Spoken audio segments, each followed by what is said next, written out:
obviously about adjustments, but how much do you feel teams showed their hands in a close first game, and how much do you anticipate, there to be a surprise adjustments as this unfolds?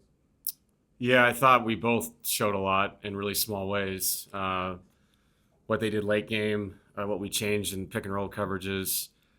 But I think the adjustments kind of go to different levels when they come out with something different offensively than maybe we've seen on tape throughout the year. Same with us.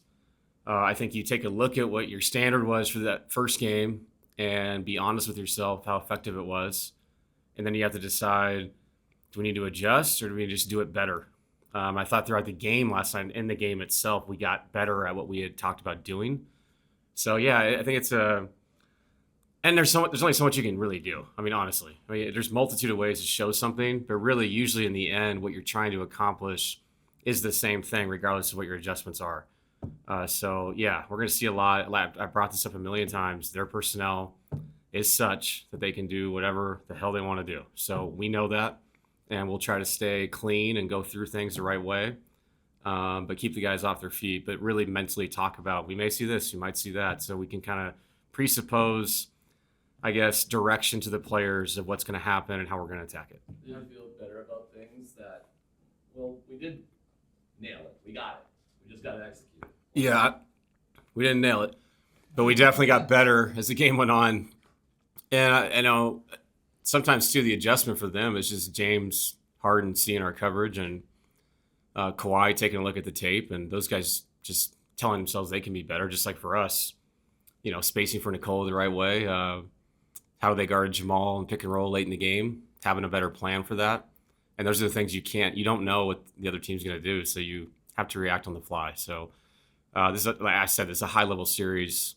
There's so many good players in this series, so we will react on the fly. Hopefully you can guess, like I said, or presuppose what they're going to do and be prepared for it. In some respects, is this a series where the coverage is just kind of going to go out of the window and it's just going to take out all effort? Yeah. I mean, I thought the end of the game was like that. It was a very high-level AAU game there for a while. It was almost like precedent trapping all over the court. In a way. Like we were up with James. They were sending a third defender, Jamal and Nicola, and you're just relying on effort, fly around, and trust. And when you have guys this skilled in this series, Nikola Jokic, Jamal Murray, like I said, James, Kawhi, it does come down to effort. After you take the ball out of their hands, can you fly around and make multiple effort plays to win a playoff game? So we made just enough of those. They made a lot themselves. So we know tomorrow's going to be the same thing. It's going to be a grind. On the offensive end with that, though, obviously you're leaving Russ open. How much about today is, okay, if it gets to this and it's a household effort, we're going to be strategic in how we use him in those moments? For sure. We talked about that. We talked about who we'd like to be responsible flashing of the ball to create those 2v1s, those 3v2s behind the defense, be calmer in that moment, which is hard to do because the game is so crazy. But no, we'll definitely dictate how we want to attack what we saw. Not to mention, Michael wasn't out there, and Mike definitely could be out there tomorrow.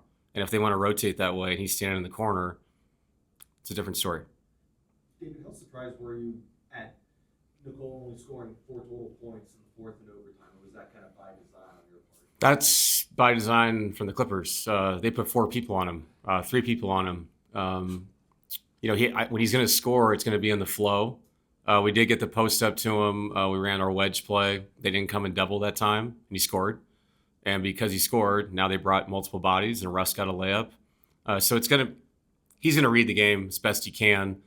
I thought he did a great job being patient like he always is. And we keep talking about this, but the other guys made big shots, and they're wide open. So shoot the ball. I can't not tell Coach Lou, please don't put 3 people on him. Please don't put 4 people on him. It's going to happen. So this is a team game, just like for them. They found Chris Dunn a few times. He got great looks. Batum threw in some crazy shots. But that's the point. Is like sometimes at the end of the 24-second shot clock, the best answer is the open man, and you can't fight that in these games. So not by design, but I think he had 9 assists. He could have had 15. If he has 15, we're going to win by 15. That's the bottom line because they're wide open shots, they're layups. So we'll live with that. You guys in the championship run, you obviously go 16-4, but you also go 16-4 just on the glass. so far you guys have not lost a game on the glass since you took over. Do you find that that's something that you're really stressing as head coach, or is this something that the group scales up, kind of just being a veteran team?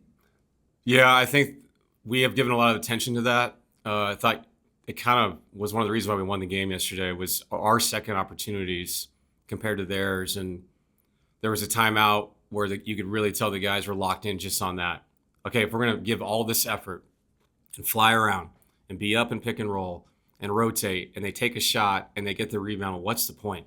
Like, once a shot is taken, it's a war to get the ball in a sports term, to go get the ball. And that's part of the whole series. And it's kind of like the last 4 minutes of that game in overtime was just a slugfest of slow possessions, both sides. And if you can just have 3 more opportunities in them because you win the offensive glass and they don't, it's a big deal. Extra opportunities in a game like that go a long way. So, yeah, it's a point of emphasis. It's part of the physicality of the series. You have to own your spot, regardless if it's Zubats and you're small, or we had so many possessions yesterday where 3 guys attacked Zubats. It was amazing. That's what it's got to be like for game 2.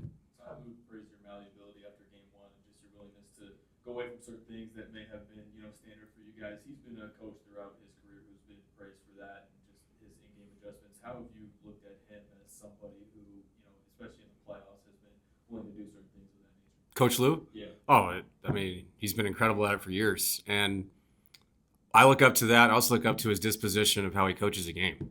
There's a calmness to him. And I think when you're calm, you can make creative decisions at a higher level instead of just freaking out and just doing this and doing that. And, oh my God, that didn't work. Okay, let's go do that. They don't feel like that to me. He never has felt like that to me. And being calm in those moments with your staff to make the right decision is huge. And that's why he's been one of the best coaches in our league for a long time. So, I've looked up to him for a long time. This is weird, crazy to compete against him in the playoffs. But cool he said that because, utmost respect for him. Is there anything you've noticed from how Michael Porter responded to his poor play last night, or just from the benching? Is there anything you've seen after the game or today? Yeah, I talked to Mike. No, Mike's fine. This is the reality of it. We're going to play guys that are going to play well in that game. Believe me, there was multiple times when they changed their defense. I'm not stupid. I was like, I cannot believe I don't have Michael Porter in the game right now standing in the corner. But you have to go off feel. And I thought our defensive intensity and energy is what won us the game. And it felt like those 5 guys, it just felt like the right answer. And maybe it was, maybe it wasn't. I just know we won the game. So I'll have the same thing tomorrow. I'll look at it the best I can and make the most unselfish decision I can make for the group to try to score more points than the Clippers in game 2.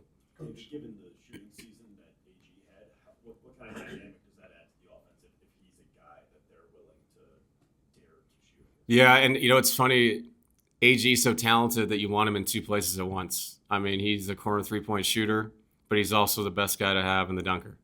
So it's hard. And there were multiple times last night where I was kind of going back and forth, like, do I put Russ in the dunker? But he's a smaller guy. It's hard to finish against a guy like Zubats or whoever's out there, Kawhi. AG's going to finish that. But at the same time, AG has shot the ball so fluidly all year long. So those are decisions we're going to have to make throughout the game. And it'll depend on how they're rotating, how aggressive they're rotating, and is the dunker more important than him taking a wide open shot? He made a huge 3 last night also. So, to see CB, Russ, and Aaron all make shots in key moments, that's growth for our team, and that has continued. David, I know your high school coach has been here for the week. Is that game 1 going to be there tomorrow? Why did you want him here? What's your relationship like with him? How much have you leaned on him? He coached me. I coached with him. I coached against him. He's one of the best coaches I've ever been around. This whole NBA thing's cool, but he knows a lot more than the majority of the people coaching this league. So that's the main reason. He's a really good friend, understands the game, but 7 state championships, 600 wins, 25 league championships. I don't mind having that person around. Thank you, Coach. Yep. Thanks, Derek. Thanks.